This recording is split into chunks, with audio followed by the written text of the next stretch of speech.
14 अगस्त को WHO ने monkey pox को ग्लोबल पब्लिक हेल्थ इमरजेंसी घोषित किया है। तब से मीडिया में मंकी पॉक्स पर लगातार खबरें आ रही हैं। लोगों को डर लगने लगा है कि मंकी पॉक्स कहीं अगली महामारी न साबित हो जाए। तो आज के वीडियो में हम मंकी पॉक्स पर ही बात करेंगे। मंकी पॉक्स जो बीमारी है वो क्या है, वो किससे होती है, उसके लक्षण क्या हैं, उसका इलाज क्या है, उससे बचाव क्या है, और WHO ने इसे पब्लिक हेल्थ इमरजेंसी घोषित किया है तो उसका क्या मतलब है और हमें उससे कितना डरने की ज़रूरत है। तो नमस्कार, मैं हूं डॉक्टर रामप्रकाश अनंत और आप देख रहे हैं जन स्वास्थ्य। वीडियो शुरू करने से पहले मैं फिर आपसे एक बार अपील करना चाहता हूं कि यह एक साइंटिफिक चैनल है। मेडिकल साइंस और हेल्थ के बारे में साइंटिफिक और ऑथेंटिक जानकारी आपको इस चैनल पर मिलेगी।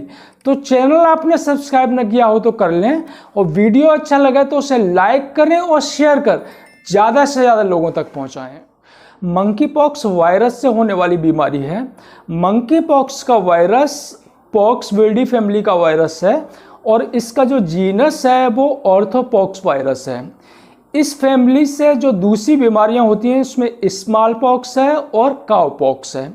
स्मॉल पॉक्स 1980 में दुनिया से इरेडिकेट की जा चुकी है, यानी कि अब ये दुनिया में नहीं पाई जाती। मंकी पॉक्स का वायरस पहली बार मनुष्य में डेमोक्रेटिक रिपब्लिक कॉन्गो में पाया गया था। यह एक अफ्रीकन कंट्री है। तो 1970 से लगातार यह वायरस अफ्रीकन कंट्री में पाया जाता है, जैसे डेमोक्रेटिक रिपब्लिक कॉन्गो है, केन्या है और युगांडा, रुवांडा है। तो ये कोई नई बीमारी नहीं है। 1970 से लगातार ये अफ्रीकन कंट्रीज में देखी जाने वाली बीमारी है। तो WHO ने इसे क्यों इस समय पब्लिक हेल्थ इमरजेंसी घोषित किया है, उसकी वजह यह है कि इसके कुछ केस स्वीडन और थाईलैंड में भी पाए गए हैं। तो जब तक ये अफ्रीकन कंट्री में होते हैं और इनकी संख्या कम होती है तब तक WHO इसको वहाँ की प्रीवलेंट बीमारी मानता है। लेकिन अगर मंकी पॉक्स के केस अफ्रीकन कंट्री में बढ़ जाते हैं और उसके केस अफ्रीकन कंट्रीज के अलावा बाहर के कंट्री में पाए जाते हैं तो एहतियात के तौर पर WHO से पब्लिक हेल्थ इमरजेंसी घोषित कर देता है। जैसे कि जुलाई 2022 में उसने पब्लिक हेल्थ इमरजेंसी घोषित की थी और मई 2023 में भी उसने पब्लिक हेल्थ इमरजेंसी घोषित की थी। उसकी वजह यह है कि 2022 में इसके जो केस हैं वो अफ्रीकन कंट्री के अलावा अमेरिका में पाए गए, स्वीडन में पाए गए, थाईलैंड में पाए गए और ऑस्ट्रेलिया में पाए गए। इस समय भी इसके कुछ केस हैं वो स्वीडन और थाईलैंड में पाए गए हैं। तो इस वजह से एहतियात बरतते हुए WHO ने इसे पब्लिक हेल्थ इमरजेंसी घोषित किया है। तो अब हम मंकी पॉक्स के लक्षणों के बारे में बात करते हैं।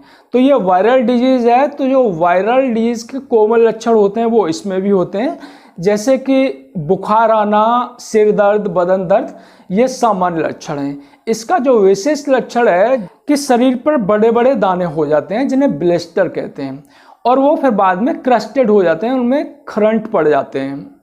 तो ये इसका विशेष लक्षण है। इसके अलावा लिम्फ नोड्स में सूजन आ सकती है।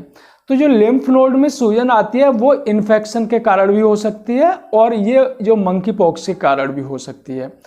तो जैसे ट्यूबरक्लोसिस है, ट्यूबरक्लोसिस में जो गले के लिम्फ नोड हैं वो बढ़ जाते हैं, या यूरिनरी ट्रैक्ट इन्फेक्शन में जो कमर के पास के जो लिम्फ नोड हैं वो बढ़ जाते हैं, या बैक्टीरियल इन्फेक्शन में जो आर्मपिट है, बगल के जो लिम्फ नोड हैं वो बढ़ जाते हैं। तो मंकी पॉक्स में भी लिम्फ नोड स्वेल कर सकते हैं, उनमें सूजन आ सकती है, वो बढ़ सकते हैं। तो मंकी पॉक्स कैसे फैलता है? मंकी पॉक्स जो मरीज होता है उसके कांटेक्ट में आने से फैलता है। अच्छी बात यह है कि जैसे कोविड या कोरोना का वायरस है वो एयर में होता था और उसमें सोशल डिस्टेंसिंग की ज़रूरत होती थी, यानी कि 2-3 मीटर दूरी मरीज से बना के रखनी पड़ती थी। ये वायरस हवा में नहीं पाया जाता है। अगर आप मरीज के टच में आएंगे, जैसे कि आपने उसकी कोई वस्तु है उसकी यूज़ की हुई वो छू ली या मरीज को छू लिया, तो उससे मंकी पॉक्स फैल सकता है। ये हवा में नहीं होता है, तो इसमें सोशल डिस्टेंसिंग की ज़रूरत भी नहीं होती है। इसका जो इलाज है वो सिम्टोमेटिक होता है, यानी कि लक्षणों का इलाज किया जाता है। मंकी पॉक्स अपने आप ठीक होने वाली बीमारी है, इसे सेल्फ लिमिटिंग बीमारी कहते हैं। और जो वायरस डिजीज होती हैं वो सेल्फ लिमिटिंग ही होती हैं। तो इलाज करें या न करें, 1 सप्ताह से लेकर 2 सप्ताह में मंकी पॉक्स अपने आप ठीक हो जाएगी। हाँ, कुछ केस ऐसे हो सकते हैं जिनमें सीवियर डिजीज हो सकती है और व्यक्ति की मृत्यु भी हो सकती है। तो मंकी पॉक्स से बचाव का तरीका यही है कि जो मरीज है उसको टच में नहीं आना चाहिए, उससे छूने से ही वायरस फैलता है, तो उससे उसका बचाव करना चाहिए। जैसे कि मरीज की छुई चीज़ें हैं उनको भी यूज नहीं करना चाहिए। अफ्रीकन कंट्री से दूसरे देशों में ये वायरस फैलता है, मुख्यतः उन्हीं लोगों से फैलता है जो अफ्रीकन कंट्री से लौट के आते हैं। तो कोई व्यक्ति अगर किसी अफ्रीकन कंट्री से आ रहा है या ऐसे देश से आ रहा है जैसे स्वीडन, थाईलैंड, जहाँ पर मंकी पॉक्स के केस अभी पाए गए हैं, तो उससे थोड़ा सतर्क रहने की ज़रूरत है, ऑब्जर्व करने की ज़रूरत है। तो सामान्यतः मरीज के संपर्क में आने के 3 दिन से लेके 2 सप्ताह के बीच में बीमारी फैलने के चांस होते हैं। जो मंकी पॉक्स है उसका जो डायग्नोसिस है वो RT-PCR के द्वारा की जाती है। RT-PCR टेस्ट से आप भली भांति परिचित होंगे, कोविड में काफ़ी किए गए हैं। तो WHO एहतियात के तौर पर इसे पब्लिक हेल्थ इमरजेंसी घोषित कर देता है। तो वास्तव में इससे कोई डरने की ज़रूरत नहीं है, क्योंकि हमारे देश में इसका कोई केस भी नहीं है, बस सिर्फ एहतियात बरतने की ज़रूरत है। उम्मीद है कि वीडियो आपको पसंद आया होगा। वीडियो पसंद आया हो तो इसे लाइक करें और शेयर कर ज़्यादा से ज़्यादा लोगों तक पहुंचाएं। धन्यवाद।